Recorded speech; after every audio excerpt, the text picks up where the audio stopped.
Hey guys, welcome back to another video. And today we got a big update to the EPTU. We can now check out some really cool changes to the game. CIG has adjusted all of the ship prices and adjusted the economy. So that's what we're going to take a look at in today's video. What I wanted to do is I wanted to compare the old prices to the new prices and kind of pick ships that I think are kind of good choices for ships to buy in game now after the changes. Now, of course, this is subjective. This is just my opinion, but I will leave a link in the description below to all of the websites and documents that I'm looking over in this video, so you guys can take a closer look at them yourself. Okay.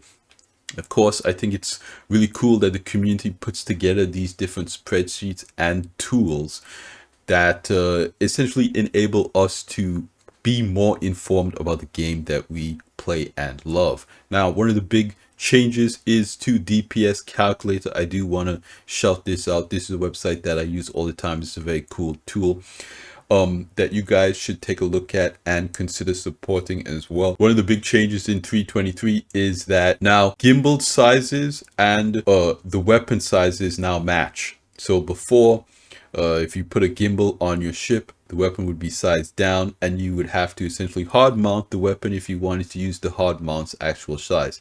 That has gone away. We talked about that in a previous video. Now that has been updated on DPS calculator. So when you go to DPS calculator, and I'll just kind of zoom in so you guys can see this better, we have a size 3 gimbal with a size 3 weapon. This is the way that it is going to be moving forward, and they've updated on the site so you guys can take a look at that. And now when you do your DPS calculations, it will be the actual size. Now what I want to do is I want to move over to a document that was clearly very nicely made by the community. This is a community tool. This community made tool that enables you to see different metrics in game. Very cool thing that I also want to give a shout out. I'll leave it linked in the video description below. So now let's take a look at the prices of ships in 323 and 322 and kind of compare and contrast them. Okay, so this is a tool called SC Ships Performance Viewer, and we can look at a few different things. Now, this is a price comparison tool, and again, I will leave this linked in the video description below so you guys can take a look at all of the price differences for yourself. And this has all of the ships in game that are purchasable. So I'm not going to go through this entire list, but essentially most of the ships in game have effectively doubled in price. Some ships have tripled and even quadrupled in price, while others have actually gone down in price slightly. And that's basically what CIG said on the aUEC that kind of covered all of this stuff. You can kind of just scroll over here to see the ship prices. The Hammerhead has gone up in price steeply. And again, if you guys want, after this video, please check out the link in the description to go through this document yourself. I think this is a very cool resource, and I'm glad that, you know, somebody in the community made this.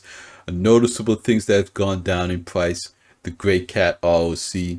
And what I want to do is kind of take a look at that and give you guys essentially my picks for the winners off of this list that I think make good buys. Okay, and again, once you guys go through this list yourself, you can kind of, you know, see what ships you want to work towards in the game, because again, the ships in this game are part of its progression. So by CIG making the ships more expensive, they kind of are adding that gold sink that encourages players to grind through the content so they can feel like they earn something in game. Now, in the past, the game was not in the best state, so grinding through the game, grinding through content to buy these ships was difficult, and CIG wanted the player base to be able to test out the different ships and have a reason to play the game.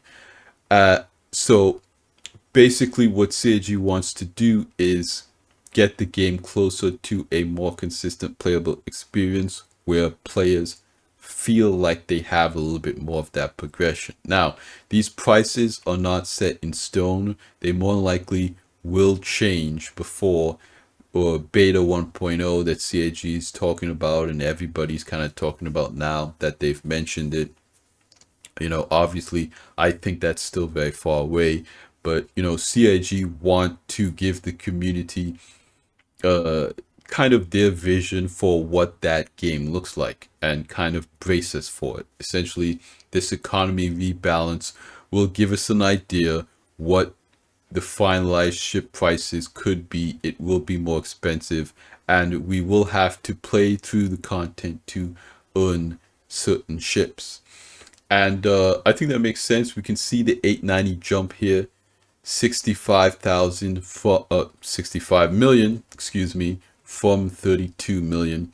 So about doubling in price, and you will see that kind of consistently throughout this list. I want to talk about the ships that I think make a lot of sense and kind of compare them to other ships that now have, again, these price updated. Okay, so now we're here in Hanger Link. This is another tool. I'll leave it linked in the video description that kind of gives you the ability to look at different ships. And I've kind of tagged them with the updated prices so we can see it a little bit better, kind of visualize what I'm talking about here. So a great example of a good price change is the aUEC. The aUEC has gone from 172,000 to 103,000 relatively. And this is a good price decrease because the aUEC is a very popular ground vehicle, one of the most useful ground vehicles in the game. And making it cheaper in price makes it easier to get into that progression that I think CIG wants players to have a ground vehicle. So you can essentially buy a starter ship, put the aUEC in that starter ship, and go out and make more money to be able to buy more expensive ships. So I think that's what CIG wants to do. CIG wants to make these entry-level ships that kind of have that utility cheaper so that players can get into the content and then make money to buy the much more expensive ships. The hover quad actually also went down in price. This is a great hover bike if you're interested. It fits in a lot of different ships. It's gone from 88,000 to 56,000. That is a good price decrease. Ground vehicles are so cheap that I always recommend buying them with in-game money. But whether you choose to buy a hover quad with real money or in-game money, it's a pretty good value for what you could use it for in-game, and it's a lot of fun. Then I kind of wanted to compare the Nomad and the Avenger because, again, with gameplay and utility, the Nomad's a very capable ship. Of course, if you're focused more on combat, I would say the Titan definitely makes more sense because with the gimbal changes, the Titan now has very impressive DPS, and we can go over and take a look at that real quick. So we've got the Titan here, and as you can see, I have it outfitted with weapons that I think would be very interesting. Of course, the size 4 AD4B and 2 attrition 3 laser repeaters on there. We have a DPS of 1794. This is very impressive. This is going to be a very, very interesting ship at its price point. Remember, the Titan is $60 with real money. Okay. So let's look at how much money it is in game now, and in game it's only going to be 1.3 million. Okay, so that kind of DPS for that kind of price, the Avenger Titan is something that I can easily recommend for players to grind towards to earn. If you have a starter game package with an Aurora or a Mustang or a Cutter, the Titan is going to be a ship that I highly recommend working towards with in-game money. Similarly, the Nomad is also going to be one of those ships that I highly recommend working towards. At 1.5 million, it is very capable. You can fit that aUEC in the back and mine. You can do the cargo missions that are coming out. Okay, it does have that interior. Again, I don't know how, what part that interior is going to play, but it is very useful. This ship does have decent shields, you know. It's definitely a ship that you're just gonna want to run away, but it is still a very useful ship because of that cargo there. The next thing that I think is really exciting and kind of interesting, and I will go down here because I want to also kind of compare here, because the 300i is about the same price as the Titan, but the Titan has more DPS, more cargo. I would definitely go with the Titan over the 300i. And again, these are the new prices. So in 323, the 300i is 1.3, the same price about relatively as the Titan. I would definitely say go for the Titan. If you have 1.3 million, I think the Titan's a better choice. More DPS, more cargo. The amenities is good. You have that second entrance, you know, with the ramp and the canopy versus just the door. Now, if you like the look of the 300i, you know, maybe go for that. But in usability and utility for the price, I think the Avenger Titan is going to be that home run. Again, what is interesting is that this C8R has gone down in price from about 725,000 to 555,000. That's a really good price for such a necessary ship, and I kind of wanted to bring it in here and compare it with the Expedition. Okay, this is even cheaper. If you just want a runabout ship, it is 515, again down I think from 700,000. We can, you know, go back and take a look at the list to really compare for yourself. But we also have the cutter. I want to bring the cutter in here because the cutter, if you're looking for a ship, a runabout ship to go to you know, do bunkers or anything like that, or just get from point A to point B, the cutter 625 is more expensive than the C8R. So if you just need a runabout ship, that 555 is a good price. Buy it with in-game money. The cutter does have that space, so if you want to bring the hover quad and do bunkers, park far away, the hover quad still gets detected. You know, maybe when the Tumble Ranger comes out, the Tumble Ranger will fit in the back of the cutter, go undetected if you're doing bunkers or whatnot. So I think if you're looking for a runabout ship, a daily driver that can fit something like a Tumble Ranger in the back of it, the cutter is a good choice. I think if you want to do bunkers and you just want that med bed, I think the C8R is going to be your winner. And again, the C8X is even cheaper, but these two have a little bit more utility.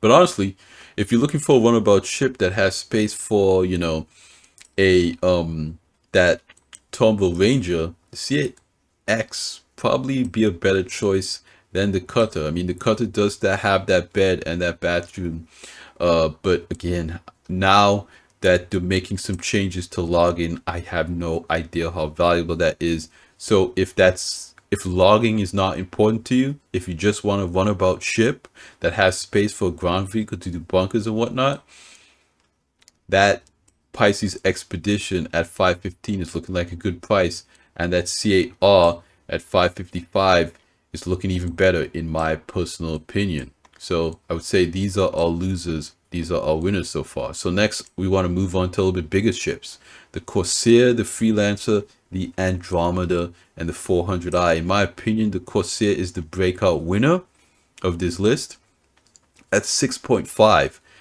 I mean, you have a lot of pilot control DPS. You have good cargo. You can put an Ursa Rover in the back. You can fit Furies in there. It's got amenities with the crew bedrooms. You have that armory. You have that docking collar. You have that elevator that goes straight through. But it's really going to come down to the pilot control DPS. In my opinion, 6.5 is a great price in comparison to the other ships on this list. The Freelancer Max, in my opinion, comes in at a close second because you still have all that cargo. 122 SC of cargo is no joke compared to the Corsair 75. And the Freelancer Max is much cheaper, but it has less DPS. And it never had that gimbal issue to begin with. So your guns are still running at about the same size versus the Corsair that now has those 4.5s up there that are gimbal. Very dangerous, very deadly. We could go over and take a look at that. All right, so now with DPS calculate and just look at all of those guns. Size 5, size 5, size 5, size 5. All pilot controlled. You're looking at 3400 DPS. We compare that to the Freelancer Max. Again, no gimbal size benefits here because these guns were already on a bespoke mount. So you still dealing with the 4 size 3s, 1264 DPS. Okay, so again, this takes in account the other turrets, but and again, they have laser cannons on here. This number would be significantly higher. Let's put the AD5Bs on there, you know, just to see what would happen. 9300 DPS, nasty. So 4 size 5 AD5Bs is just crazy.